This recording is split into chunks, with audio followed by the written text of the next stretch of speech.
자, 우주, 의료, 제조, 심지어 수사에 이르기까지 AI의 존재감 하루하루 더해지고 있습니다. 해양 산업도 예외일 수가 없겠죠. 다양한 해양 신산업부터 북극 항로 개척에 이르기까지 큰 역할을 할 것으로 기대됩니다. 한국해양대학교 인공지능학부 김민호 교수 저희 스튜디오에 모셨습니다. 예, 교수님 어서 오십시오. 네, 안녕하십니까. 이제 다음 주 8일이죠. 해수부가 이제 부산으로 정말 오게 됩니다. 많은 분들이 큰 기대를 하고 있고 무엇보다 해양 수도로서의 실질적인 역할을 이제부터 하게 될 거다. 이런 기대감이 아주 큽니다. 어떻게 보고 계십니까? 네, 말씀하셨던 것처럼 해양수산부가 다음 주 12월 8일부터 이전을 시작해서 12월 말에 이제 개청식을 앞두고 있습니다. 예. 저는 이번 이전이 단순한 물리적인 이동이 아니라 해양 산업 그리고 정책 그리고 연구가 융합이 되는 실질적인 전환점이 될 것이라고 보는데요. 예.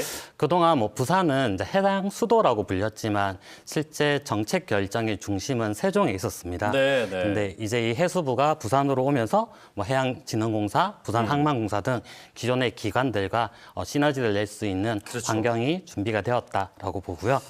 무엇보다 아무래도 AI, 빅데이터 기반의 이 해양 디지털 전환을 추진하는 데 있어서 예. 이 현장과 그리고 정책이 가까이에 있는 것이 중요하거든요. 그래서 저희 한국해양대 역시나 이러한 발걸음에 맞춰가지고 이런 AI 역량을 강화하는 데 계획을 하고 있습니다. 해양 정책은 물론이고 전 산업적으로 그 역량이 부산으로 집결되는 클러스터란 말도 부족하죠. 그렇죠. 예. 북극 항로 얘기 잠깐 해보죠. 이게 국정 과제가 됐는데 중국이 좀 앞서가는 것 같고 저희도 발빠르게 따라가고 있는데 난제가 좀 많아요. 자, 근데 이 난제를 해결하는 데 있어서 AI는 과연 이제 어떤 역할을 할 수 있을 것인가가 좀 궁금해요. 예. 네, 아시다시피 북극 항로는 기존 이제 수에즈 운하를 경유하는 그러한 운항 경로 대비해서 약 30% 거리상으로는 한 7,000km 정도의 어떤 거리를 단축하기 때문에 어떤 물류 혁명의 어떤 가능성을 품고 있는데요. 정부 역시나 내년에 그런 이제 시범 운항을 준비를 하고 있습니다. 근데 앵커님께서 말씀하셨던 것처럼 이제 몇 가지 난제가 있는데요. 네. 일단 첫 번째는 이제 극한 환경의 어떤 불확실성입니다. 아무래도 유빙이죠, 떠다니는 얼음 그런 거의 분포라든가 아니면 기후 변화라든가 아니면 해류 등 이런 것들의 예측이 좀 어렵다 하는 그런 문제가 있죠. 근데 이러한 상황에서 아무래도 이제 AI가 그러한 좀 기여를 할 수가 있거든요. 네, 왜냐하면 아까 말씀드렸던 그런 극한 환경의 불확실성도 있고요. 그다음에 또 어떤 규제에 관련된 문제도 있습니다. 국제 해사기구 IMO의 폴라 코드를 준수해야 된다든가 그렇죠. 아무래도 러시아 해역을 통과하기 때문에 그런 지정학적 어떤 협력도 해야 되고요. 네. 그다음에 아무래도 또 인프라나 전문 인력의 어떤 준비도 부족도 있죠. 그래서 AI를 만약에 활용을 한다라고 하면 좀 핵심적인 어떤 기여를 할 수 있을 것이라고 보는데요. 해양 빅데이터라든가 아니면 위성 데이터를 기반으로 해서 AI가 분석을 하면 아까 말씀드렸던 유빙을 예측한다든가 그렇죠. 아니면 기후 변화도 좀 저희가 파악을 할 수 있고요. 어떤 실질적인 위험도 감지를 할 수가 있습니다. 특히나 AI를 활용한 자율운항 선박 기술이라든가 아니면 디지털 환경에서의 원격 협동 로봇 등을 활용을 하면 좀 선원들의 어떤 안전은 확보하면서 좀 효율적인 운항이 가능하지 않을까 싶습니다. 북극 항로가 환경부터 따져볼 게 너무 많거든요. 네네네, 맞습니다. 그리고 이제 세빙선에 있어야 얼음을 깨면서 가는 건데 그렇죠.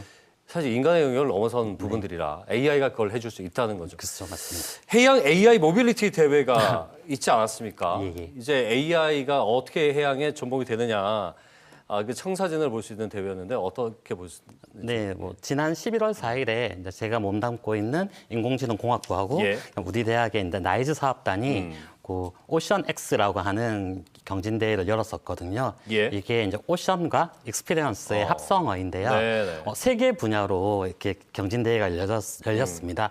그래서 가상 환경에서 좀 화면에 나오고 있는데요. 주로 이제 방파제에서의 레이싱이라든가 저기 저희 해양대에 있는 해수천이거든요. 해수천에 있는 어떤 보트 이런 경진대회였습니다. 그래서 아무래도 좀 인상적이었던 거는 이 학생들의 어떤 열정 그리고 어떤 창의력 이런 부분이었는데요. 그 자율운행 그 자동차 있지 않습니까? 그 자율운행 자동차가 만약에 주행을 한다라고 했었을 때 기존의 AI가 학습되지 않은 어떤 돌발 상황이 발생을 할 수도 있는데 이제 학생들이 제안했던 아이디어 중 하나가 요즘에 그 챗GPT와 네, 같은 생성 네. AI를 이용을 해서 그런 돌발 상황과 관련된 규정이나 이런 예. 걸 찾거나 아니면 기존 사례를 보고 뭐 AI가 판단하게끔 한다든 뭐 그런 것들이 그렇군요. 있었죠. 훨씬 더 속도감이 생겼군요. 모든 것을 처리하는 데 있어서. 맞습니다. 그렇군요. 지금 AI가 적용된 해양 산업 분야, 네. 그 기술력이라고 해야 될까? 이제 어느 정도까지 올라와 있는가가 좀 궁금해요. 예. 뭐 아무래도 우리나라가 이제 AI 강국이라고 얘기를 하는데 해양 AI 역시나 좀 빠르게 발전을 하고 있습니다. 네네. 특히나 뭐 자유운항 선박 같은 경우에는 이제 레벨 3죠. 그래서 원격으로 자유운항을 네네. 하는 거를 2030년에 상용화하는 것을 목표로 하고 있습니다. 그런데 이거를 해양 산업 전반으로 아무래도 확대를 하면 예. 뭐 자동차나 항공 등 타 분야 대비해서 네. 조금 뒤처졌다고 볼 수가 있거든요. 어. 특히 좀 주목할 거는 이 중소기업과 대기업 간의 기술 격차가 예, 좀 크다라는 겁니다. 저희 연구팀이 지난달에 해양 산업의 인공지능 전환 요 네. 기획 과제를 준비를 하면서 어떤 통계조사, 기술 예. 설문조사를 한 적이 있습니다. 그래서 중소조선 기자재 네, 네. 산업 쪽에 한 100분 정도를 대상으로 저희가 설문조사를 했는데 예.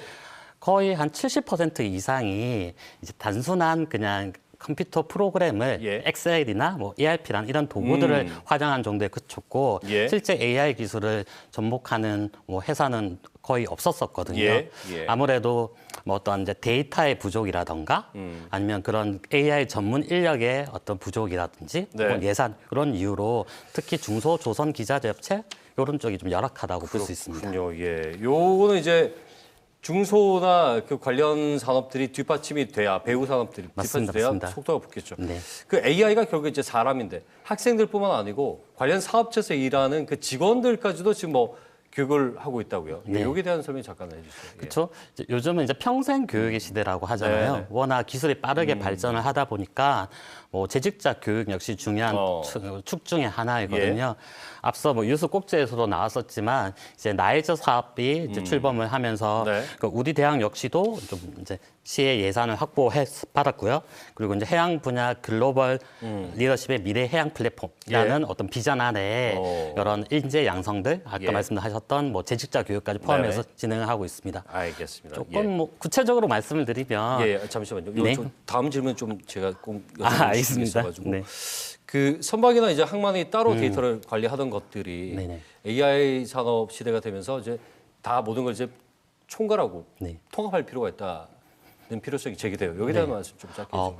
그게 저희가 이제 가장 심각하게 생각하는 문제 중 하나가 데이터 사일로라는 현상이거든요. 네네. 이 사일로가 그러니까 곡식이나 사료를 일단 격리하는 그런 예. 저장고인데 네네. 말 그대로 이렇게 데이터가 좀 격리되어 있는 상황입니다. 예. 그래서 뭐 항만 데이터, 항만 데이터는 뭐 항만공사가 가지고 있고 네. 운항 데이터는 뭐 그 선사가 가지고 있고 이런 그 뭐 기상 데이터는 기상청이 가지고 있고 하다 보니까 이 데이터 간의 상호 연계가 중요하거든요.